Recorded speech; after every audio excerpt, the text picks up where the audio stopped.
Hey everyone. Throwaway account because my main has people who know me.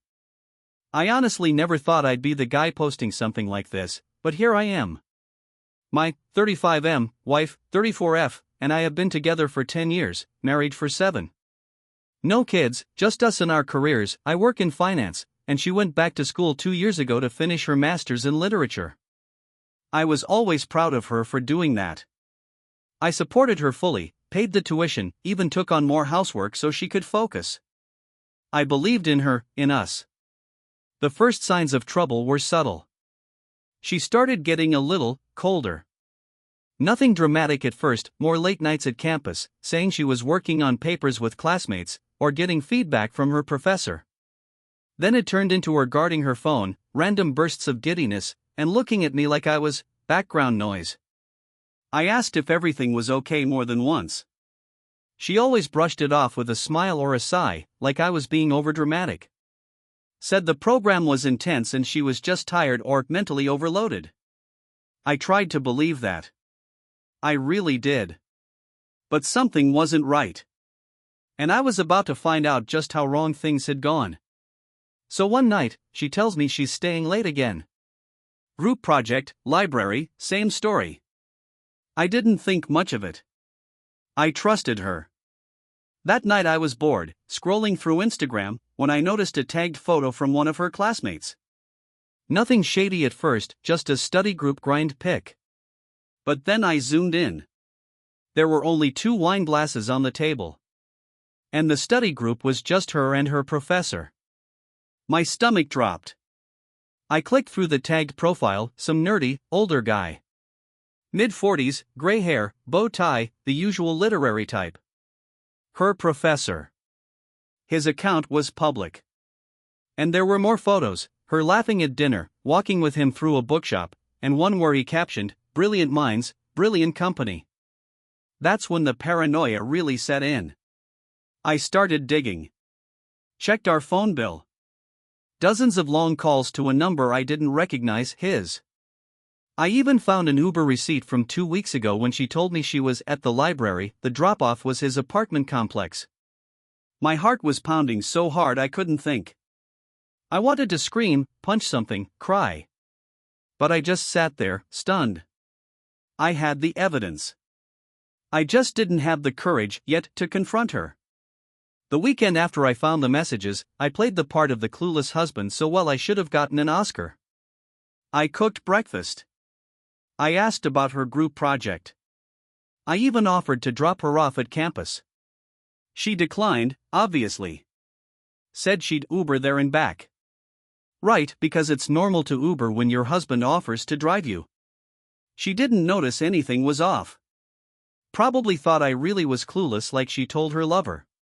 She had the smugness to her, the subtle, bitchy attitude she tried to pass off as being tired or stressed. But I noticed. Everything she said dripped with condescension. Like I was beneath her now. Like she was evolving and I was still the idiot who folded her laundry. The funny part? I still loved her. Or maybe I loved the version of her that never actually existed. I started gathering more evidence. Her iPad became my best friend. She never bothered logging out or changing the sync settings. I took photos of everything, texts, selfies, calendar entries. She had a whole ass schedule set up to meet this man, titled office hours, as if that made it less disgusting. Then came the voicemail.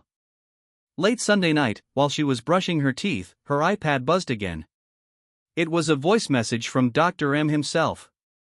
This man had the audacity to say, "I can't stop thinking about you. You're brilliant, and stunning, and so wasted in your marriage. We'll talk soon about what you mentioned. About leaving him. I'm here whenever you're ready." I recorded that one. Every damn word. So here I was, heartbroken, pride shattered, but still calm.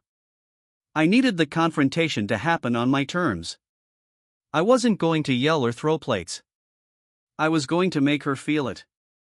Not just hear it, feel it. I set the date for confrontation, Monday night. So Monday night rolls around. I made dinner like usual, steak, her favorite.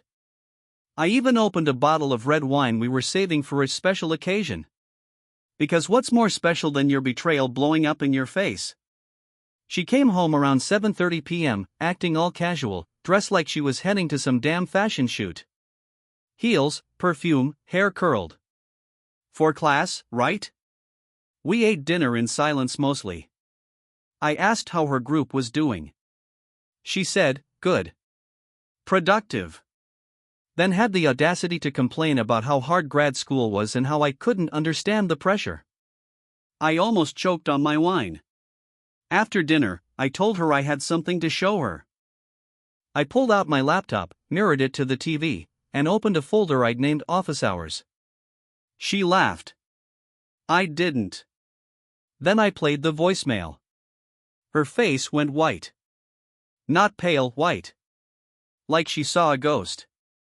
And then, boom, the defenses flew up. What is this? Why are you spying on me? I said nothing. Just clicked through the screenshots. The texts. The photos. The lingerie selfie. Her calendar entries. She stood up, hands on her hips, face twisted into that fake wounded expression she always used when she got caught in a lie. It's not what it looks like. Oh, the classic line. I almost burst out laughing. Really? I said. Because it looks like you've been screwing your professor and planning your exit strategy while using my paycheck to fund your little academic affair. Then came the gaslighting. You've been distant lately. I didn't feel supported. I never said I wanted to leave you for him. I asked her point blank. Are you in love with him? She hesitated. That pause told me everything. And then she said, I don't know. I don't know. That was it. The knife. The twist. The proof that she wasn't sorry, not for cheating, just for getting caught. I told her to pack a bag and get out. Not forever yet, but I needed space. She screamed, called me overdramatic, said I was ruining our marriage by overreacting. Yeah. Me. The guy who didn't cheat. Unreal. She left that night and slammed the door like she was the victim. No apology. No tears. Just venom and deflection. And for the first time in weeks, the house was quiet. But I couldn't sleep. After she left that night, I felt like my brain had been hit by a truck. Shock, anger, disbelief, they all blended into this weird numbness. I kept replaying the confrontation over and over, like I was trying to find some part where I could have stopped this from happening. Spoiler, there wasn't one. Days passed. The silence in the house was deafening. I didn't know whether to cry or scream. Part of me wanted to text her, beg for answers, but the other part hated her for breaking every promise we ever made. What hurt the most? The lies. The cold, calculated lies. How she looked at me every day like I was nothing. How she was laughing with him while I was cooking dinner, worrying about her, wondering if we were still a team. I felt betrayed, humiliated, and utterly alone. But then came the sadness. The quiet nights where I realized I was losing my best friend, the person I trusted more than anyone. I didn't sleep much. I drank too much coffee. I avoided my friends because I was embarrassed. I even stopped answering my phone. One night, I broke down in tears. The guy who never cries. The guy who held it together. That was the moment I realized this wasn't just about anger. It was about grief, grieving the marriage I thought I had. Yet, somewhere deep inside, a small voice whispered, "You deserve better." That whisper kept me going. And honestly, that's when I started thinking about what I really wanted, not what she wanted, not what anyone else wanted, but me. Because if I was going to move forward, I needed to figure out what freedom, respect, and happiness looked like for me again. In the days after the confrontation, I went back and forth like a damn pendulum on what to do next. Should I try to salvage the marriage? Could I even trust Laura again? Could she change, or was this her true self, just hiding behind the perfect wife mask? I talked to a couple of close friends, the ones who knew me well enough to be brutally honest. They said, "Dude, you can't fix someone who doesn't want to be fixed." One friend even told me, "She's trashing your self-worth. Don't let her." But then there was this other side of me, the side that remembered the good times. The way she used to smile when she saw me, how we laughed about stupid jokes, and those rare nights when it felt like nothing in the world could touch us. I thought about counseling, about giving her a chance if she showed real remorse. But every conversation we had after the fight was a minefield. She was defensive, bitchy, and full of excuses. She kept lying about meeting the professor, about what happened, about how she felt. I wasn't a fool. I knew she was still hiding things. One night, after another pointless argument, I looked at her and said, "If you want this to work, you have to be honest. No more lies. No more games." Her response? A sarcastic smirk and, or what? "You'll leave? Fine by me." That broke it. Not because she wanted me to leave, but because she didn't care. At that moment, I realized that love alone isn't enough if respect and trust are gone. So I made my decision. I was done waiting for her to decide if she wanted to be married or not. I told her I wanted a separation. Not a fight. Not a war. Just space to figure out what life looked like without her betrayal hanging over me. It wasn't easy. It still isn't. But it was the first step toward healing. After telling Laura I wanted a separation, things got messy, but not in the explosive way I expected. No dramatic shouting matches or slammed doors, well, not always. Mostly, it was cold silence mixed with passive-aggressive comments whenever we crossed paths. She moved back to her parents for a while, leaving me the apartment and a sea of questions. The hardest part? Explaining to friends and family without sounding like the villain or the pity party guy. Everyone loves Laura's bright smile and academic ambition, so many couldn't believe she'd do something like this. Some of them tried to play mediator, others just quietly sided with her. I felt isolated. Like I was living in a bubble of disbelief and shame. I even started doubting myself. Did I miss signs? Was I not enough? But then I'd remember the messages, the pictures, the voicemail, cold, hard proof. One unexpected twist, I ran into the professor once, on campus. That smug look on his face as if he owned the world made my blood boil. I wanted to say something, but I just walked away. Honestly? I felt powerless, angry, and deeply betrayed, not just by Laura, but by the whole situation.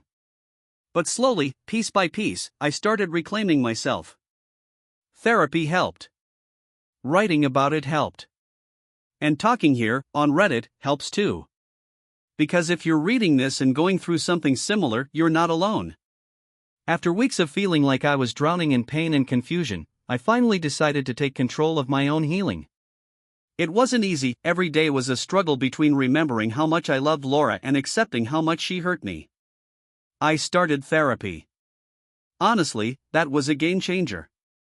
Talking to a professional helped me process the betrayal, the lies, the rage, and the sadness. I learned it wasn't my fault. That her cheating didn't define my worth. I threw myself into hobbies I'd neglected: running, reading, even started learning guitar. It wasn't about distraction, it was about rediscovering me. I also started leaning on close friends more, letting myself be vulnerable instead of pretending everything was fine. Their support reminded me I wasn't broken beyond repair. Funny thing, I eventually reached out to Laura one last time. Not for closure, but to set boundaries. I told her I was moving on, focusing on myself, and that I hoped she'd figure her own stuff out too. She didn't reply. Honestly, I didn't expect her to. The professor? Still a blip on the radar, but I realized he was just a side character in my story, not the villain or hero. I'm sharing this because I know how crushing this kind of betrayal feels. But it's possible to heal, to rebuild, and to find peace even if it seems impossible right now. Alright, buckle up, because here are the brutal truths I've had to swallow after this mess. Trust is everything, and once broken, it's damn hard to fix. I wanted to believe Laura would come around, but her constant lying killed that chance. If your partner can't be honest, you're just living in a lie. Don't ignore the red flags. That weird attitude shift, the secret of late nights, the sudden makeover? I brushed it off as stress or school pressure. Lesson learned: trust your gut. Love isn't enough.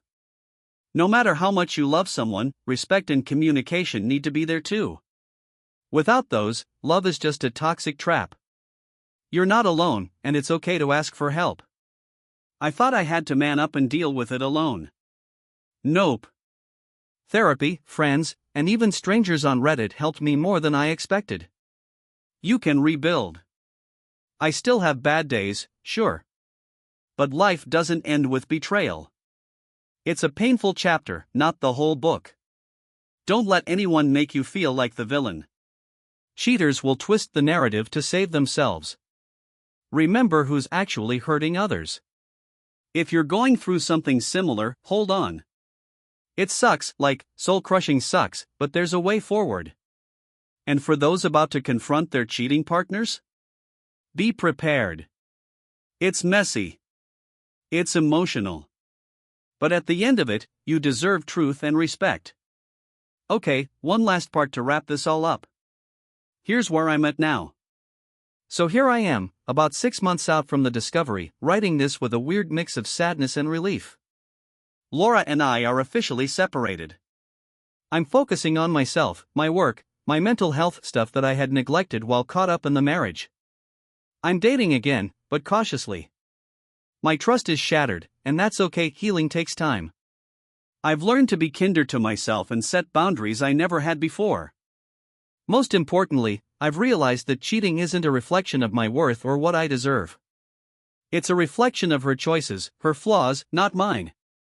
If I could tell my past self one thing, it'd be this: don't settle for crumbs of love when you deserve the whole damn feast. To anyone going through this hell, know that it's not the end of your story. It's a painful chapter that will eventually lead to growth and, hopefully, peace.